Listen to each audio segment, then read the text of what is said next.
Welcome to the Explainer. Okay, let's dive right into today's seriously unexpected topic. We're looking at a wild intersection of modern web development and legacy hardware. Specifically, we are going to explore the release of Htmx 4.0 and its incredibly unique, totally out-of-the-box promotional medium, a literal 1989 handheld gaming console. I mean, think about it. Can a modern web framework actually run on a 1989 Game Boy? It sounds like a complete joke, right? Well, that question sets up the mystery behind one of the most unique promotional stunts in recent tech news and developer tooling history, and it honestly tells us a whole lot about the culture of web development today. Section 1. A library on Game Boy. Drop 001. So, the Htmx team recently announced version 4.0 in a way literally nobody saw coming. They created a promotional Game Boy cartridge titled Htmx 4, The Game. This physical cartridge was released as Drop 001 on their official swag store, and amazingly, it actually runs on original Game Boy and Game Boy Color hardware. It's priced at exactly $36.02 Canadian. This limited drop is direct-to-consumer through their fourth-wall-powered swag store, which cleverly handles all the print-on-demand logistics and shipping so the team doesn't have to sit on a mountain of bulk inventory. Right on the product page, there's this fantastic piece of marketing copy. The first JavaScript library to release exclusively on the Game Boy platform. But okay, let's be real for a second. This is purely marketing flair. The cartridge doesn't actually contain the web framework itself. Instead, it's a standalone retro game.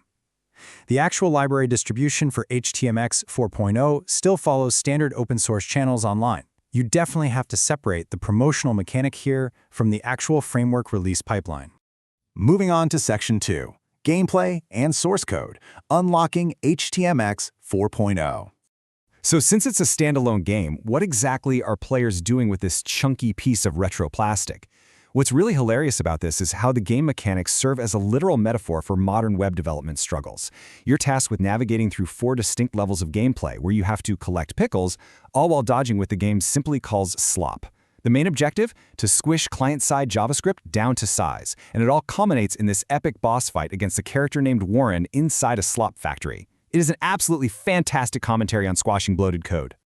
So what's the big payoff when you beat the boss? Defeating Warren actually equals unlocking the Htmx 4.0 source code.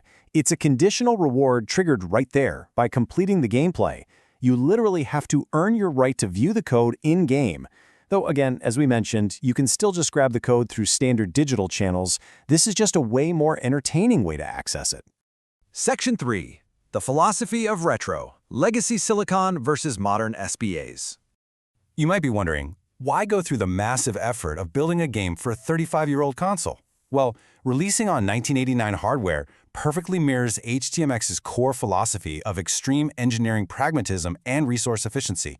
Take a look at this official HTMX haiku found right in their documentation. JavaScript fatigue, longing for a hypertext already in hand. That just brilliantly captures the cultural sentiment of their exact target demographic. There is this deep exhaustion across the industry with the ever-increasing complexity of modern web tools, and HTMX offers a return to the simplicity of HTML as a hypermedia, which we essentially already have right in our hands. Just compare these two paradigms for a second. On one side, we have the modern web characterized by heavy single-page applications loaded up with massive JavaScript dependencies. Stack that against HTMX on the Game Boy. Dependency-free, HTML-first functionality. Releasing on legacy silicon that literally could not even dream of handling modern bloated SPAs reinforces HTMX's stance perfectly. Strip out the dependencies and focus on core, fast functionality. And if you want proof that they practice what they preach, just look at this number, 14K. That is the minified and zipped file size of the entire HTMX library, just 14 kilobytes. It truly strips away the bloat and proves, once and for all, that you don't need megabytes of JavaScript to build modern, dynamic user interfaces on the web today. All right, Section 4. How HTMX powers HTML, stripping away the dependencies. Let's actually look under the hood at the official documentation. HTMX is defined as a library that allows you to access AJAX, CSS transitions, WebSockets, and server-sent events directly from HTML using attributes rather than writing JavaScript. The absolutely crucial point here is that it extends and generalizes the core idea of HTML as a hypertext. It opens up possibilities directly within the language itself, so you aren't forced to write custom scripts just for basic interactivity. Let's trace exactly how an HTMX request actually plays out, because it follows a highly structured order of operations. Step 1 is the trigger. An element begins the request based on a natural event, like a user clicking a button. Step 2 is AJAX. The request is issued asynchronously to the server. Step 3 is the swap. The server responds with HTML. Not JSON, but HTML. And that new content is swapped directly into the target element on the page. Finally, step 4 is settle. The document object model is settled, and transition classes are updated for smooth visual changes. It's just a remarkably clean, logical approach to updating the screen. And this brilliantly illustrates how the library breaks the old, arbitrary rules of the web. Traditionally, only anchor tags could issue GET requests, and only forms could issue POST requests. But with core AJAX attributes like hxGet, POST, PUT, PATCH, and DELETE, literally any HTML element can issue any HTTP request. You just add the attribute to your tag, and HTMX handles the whole shebang. Which brings us to this incredibly impressive number, 48,781. That's the number of stars the HTMX repository has racked up on GitHub according to the source documentation. This straightforward HTML-first approach is just massively popular among developers who are experiencing that exact JavaScript fatigue we talked about and simply want robust, easy-to-use tools. Section 5. The Launch Strategy Signal. Ecosystem Impact.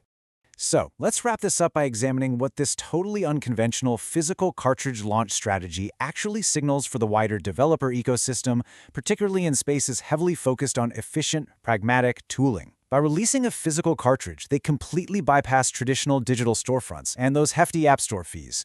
They go direct to consumer via their fourth-wall swag store. Furthermore, they lean into a scarcity model. This is a limited drop with absolutely no restocks, which drives immediate conversion. And ultimately, it just perfectly targets a specific demographic: developers who maintain legacy systems or who simply prefer deterministic, pragmatic tooling over massive modern frameworks. Which leaves us with one final kind of provocative thought for this explainer. Looking at the massive success of HTMX and this ingenious, heavily constrained Game Boy promotion, we have to ask, is the future of web development actually a step back into the past? Are the harsh constraints of 1989 hardware exactly the metaphor we need to remember how to build efficient, fast, and simple software today? It's definitely something to chew on the next time you're sitting there compiling gigabytes of dependencies. Thanks for joining me on this deep dive into the source material, and keep questioning the way we build the web.